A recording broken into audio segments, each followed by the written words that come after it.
and Action Namibia, all heads in one. To get us started officially, would you please rise for the singing of the national anthem?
Thank you.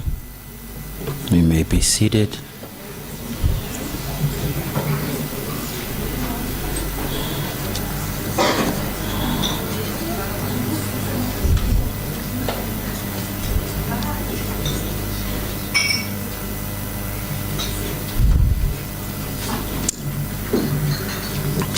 Honorable Joel Kapanda, Minister of Information and Communication Technology, who, while putting out fires somewhere else, accorded us the opportunity and pleasure to have the Permanent Secretary of the Ministry of Information and Communication Technology, Mr. Beuta Wajarakana, Advocate Pensi Tlakula, Special Rapporteur on Freedom of Expression on the African Commission for Human Rights and People Rights, honorable members of Parliament, His Excellencies, representatives of the Diplomatic Corps, delegates from Africa and Namibia,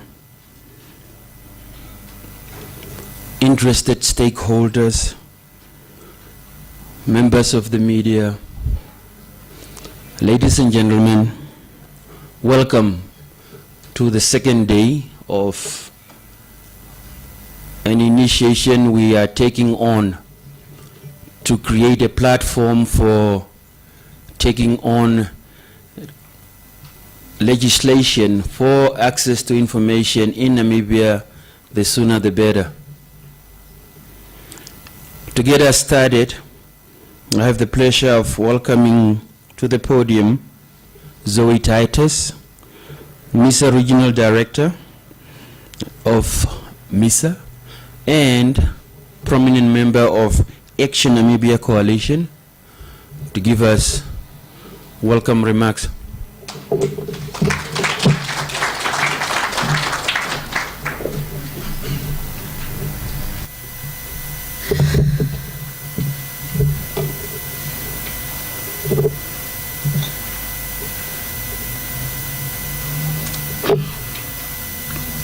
Thank you, Kamani. Honourable Minister of Information and Communication Technologies, represented here by the Permanent Secretary, the Special Rapporteur of Freedom of Expression of the African Commission for Human and People's Rights, Advocate Pansley Slakula, Members of Parliament, free expression and access to information advocates, ladies and gentlemen. Welcome to Windhoek. Welcome to Namibia, the land of the brave. And thank you for heeding the call to action. I'm welcoming you on behalf of the Action Namibia Coalition, which is a very young formation comprising Insight Namibia magazine, the Institute for Public Policy Research, the Media Institute of Southern Africa, MISA Namibia chapter, and the MISA Regional Secretariat.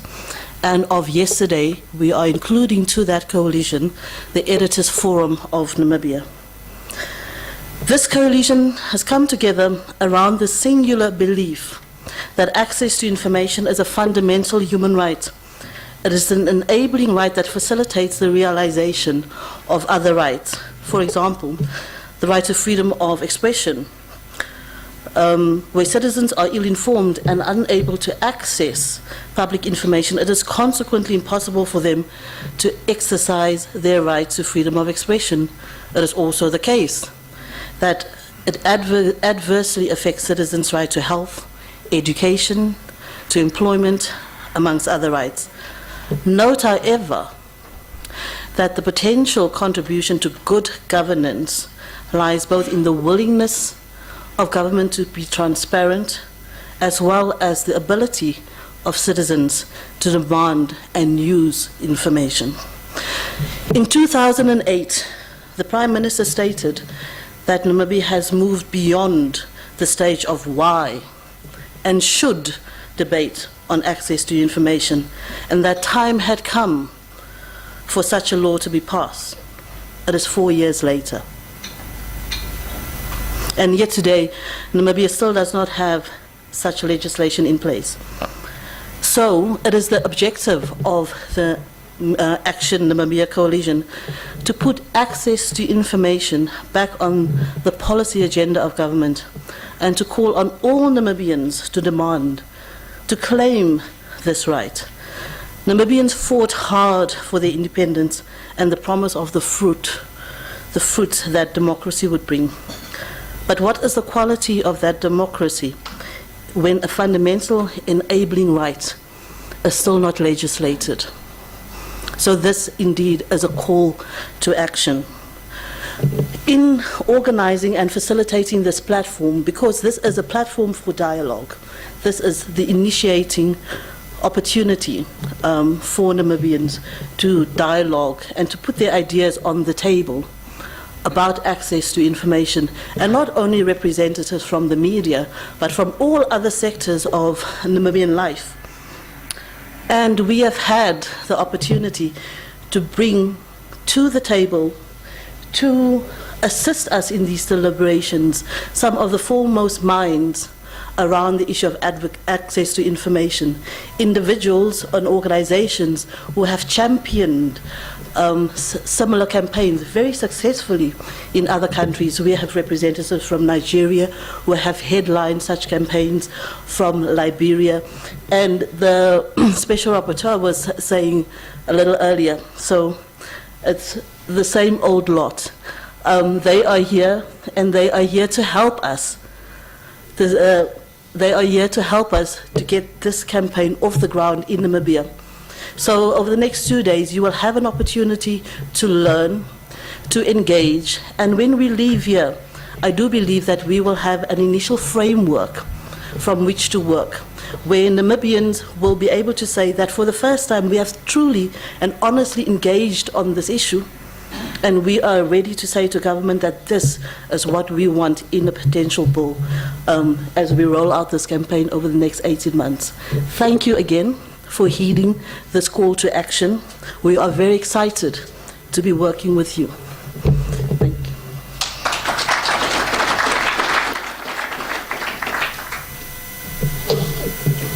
Thank you, Madam Titus.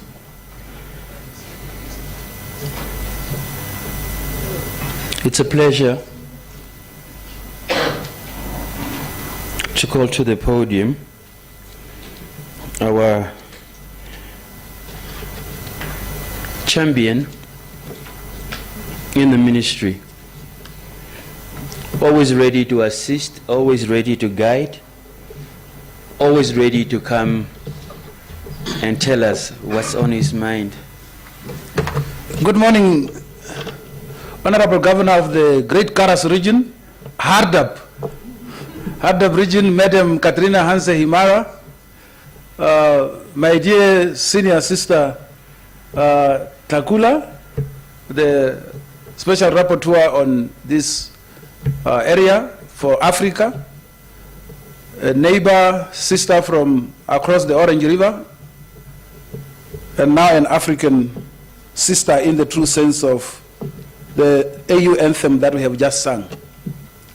I'm here not to make an announcement about NBC. I'm here for this particular action session. We have done our paperwork, and Cabinet is busy making that statement. The Minister will release that statement this afternoon. Either way, as I was listening to us singing, although Namibians, we have our own way of saying things, we say, let's rise for the singing of the national anthem, but then the electronics are kicked on, and not those who said they were rising to sing the national anthem. But in any case, whether we are angry or happy, I have realized the national anthem, the AU anthem, these are the only songs that we continue singing from the bottom of our hearts. And as you listen to the Namibian national anthem, you go along registering the various features, including the savannas. If you fly around the country or driving in Hardap or Karas, you really see that these anthems mean what God has bestowed to us. My role here is not to make my own remarks. I'm here to deliver the statement by the Honorable Joel Natangwe Kaapanda, the Minister of Information and Communication Technology, at the opening of the conference towards transparency, Namibia, and access to information, today, the 21st of August, 2012, at the Hilton Hotel, Windhoek. The Honorable Minister, as you might accurately guess, is in Cabinet, and he has an active agenda item on Cabinet. So he couldn't be with us at the same time as Cabinet resumes session at 9 a.m. Director of Ceremonies, Your Excellencies, members of the Diplomatic Corps, the head of the European Union delegation, Ambassador to Namibia, Raul Fontes Milani, Her Excellency British High Commissioner to Namibia, Mrs. Marianne Young, members of Parliament of the Republic of Botswana, Honorable Dumelang Salishando, I hope he's in our midst. You know, when we come from Botswana, including myself, we drive in the morning to Windhoek. It's too close to the border. Special Rapporteur on Freedom of Expression of the African Commission for Human and People's Rights, Advocate Pansy Takula, Chief of Mission of the United States Agency for International Development, to Elzadia Washington Danax, invited guests, members of the media, ladies and gentlemen. It is the Minister's honor and privilege to have been invited to open this conference on Towards Greater Transparency, Namibia, and Action to Information, which aims to provide a platform for key informants and stakeholders to discuss access to information in the national context and provide participants with an overview of current developments and best practices in the region and internationally.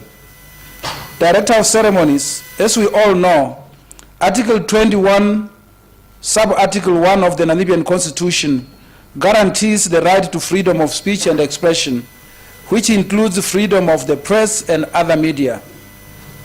Shortly after Namibia's independence, the government put in place policy guidelines to address several shortcomings in the country's information sector. One of these guidelines was the formulation of an information policy which aimed to respond to these challenges. Many of the priorities identified in the 1991 policy had been met. Many of the priorities identified in the 1991 policy had been met. However, since the adoption of the first information policy, the world has moved from an industrial society towards an information society, and the rapid development of information and communication technologies and convergence of technologies have opened up new opportunities to enhance access to knowledge and information. Hence the review of this policy, which is currently underway. With more information available, the world has also moved away from the concept of need to know towards the concept of the right to know. Director of Ceremonies. Since 1991, Namibia has become a signatory to several regional and international instruments with a direct bearing on the information and communication sector. These instruments include Article 19 of the International Covenant on Civil and Political Rights and Article 9 of the African Charter on Human and People's Rights. Namibia is also a signatory to the SADC Protocol on Culture, Information and Sport, the 1991 UNESCO-sponsored Windhoek Declaration on promoting an independent and pluralistic African press, as well as the National Information and Communication Infrastructure of the UN Economic Commission for Africa for building Africa's information highway and the African Broadcasting Charter. At home, the Namibian government's policies of transparency and accountability, the adoption of a public service charter, and the recommendations from the Conference on the Promotion of Ethics and Combating of Corruption, which was held in 1998, also acknowledged the people's right to information as a means to nurture democracy, facilitate development, promote ethics and good governance, and fight corruption. It was in this light that the government adopted a set of policy recommendations on access to and freedom of information in 1999, following the Conference on the Promotion of Ethics and Combating of Corruption that took place in 1998. Director of Ceremonies, ladies and gentlemen, there is a perception that government is dragging feet on the implementation of the access to information legislation. It is true that Cabinet already resolved in April 1999 that an access to information law should be drafted and that access to information should also be safeguarded in the Constitution. It is also true that government adopted the basic principles for access to information legislation during the 1998 Conference on Promotion of Ethics and Combating of Corruption. Access to information, however, goes hand in hand with major administrative arrangements, which must facilitate legislated access. Having an act alone is not enough to ensure access. Proper filing and retrieval systems have to be in place to ensure that requested information can be found and availed timeously. It is exactly to facilitate access to information that the Office of the Prime Minister embarked on its electronic documentation and records management system, EDRMS, in all offices, ministries, and agencies. This project is in an advanced stage, and several government institutions are already using the system to do better information management and retrieval. Other administrative arrangements involve decisions on where the body that will oversee access to information will be properly accommodated, what its structure should look like, as well as the financial implications. Countries where access to information is already legislated are vocal about the high cost and the processes involved in facilitating access to information. As a responsible government, we decided not to reinvent the wheel, but rather learn from best practices and to approach access to information in a systematic and methodical manner. Other considerations which are delaying the legislation are where to draw the line with regard to access to information. The general opinion is that information of all government institutions should be disclosed. However, even our Constitution recognizes that there are limits to people's freedom and rights to know. Article 21, sub-article 2 of our Supreme Law dictates that limitations on freedom should be in place in matters pertaining to the sovereignty, integrity, security, decency, and morality of the country. This creates a fine line between an individual's right to know and the greater good of the country and its people. Other considerations which need to be properly debated when access to information is discussed at fora like this one are reasonable restrictions on the exercise of the rights and freedom conferred by the Constitution and an individual's privacy vis-à-vis national interest. These concepts look innocent on paper, but if one asks a room full of people like this morning where to draw the line with security, order, morality, and privacy, you will get as many answers as the people in the room. Indeed, access to information is a mouthful issue. The perception that government is hesitant or unwilling to legislate access to information is untrue. The decision was taken. Their decision was taken. Groundwork is being done, and until the government is convinced that the accompanying administrative processes are in place, it will not just jump into legislating access to information just for the sake of having the legislation on books but not in action. The minister would therefore like to call upon all stakeholders to be patient, a little patient, whilst having in mind that the government is indeed looking into the formulation of this piece of legislation through stringent consultation with all stakeholders for common ownership and implementation. The minister thanks you. I thank you.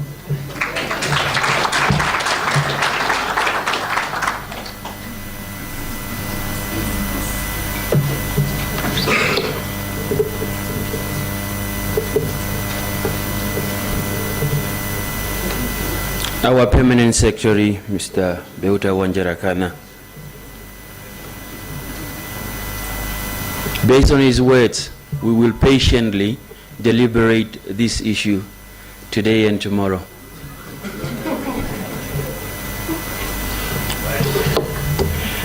Patiently, we will continue with the program and get some remarks from Advocate Pensy Tlakula, who's a special rapporteur on freedom of expression of the African Commission for Human and People's Rights.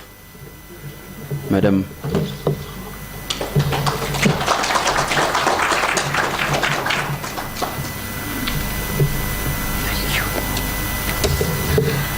Thank you very much, Program Director, and good morning to everybody. Before I start my presentation, can we all rise to observe a moment of silence for the passing away of the President of Ethiopia, President Zenawi.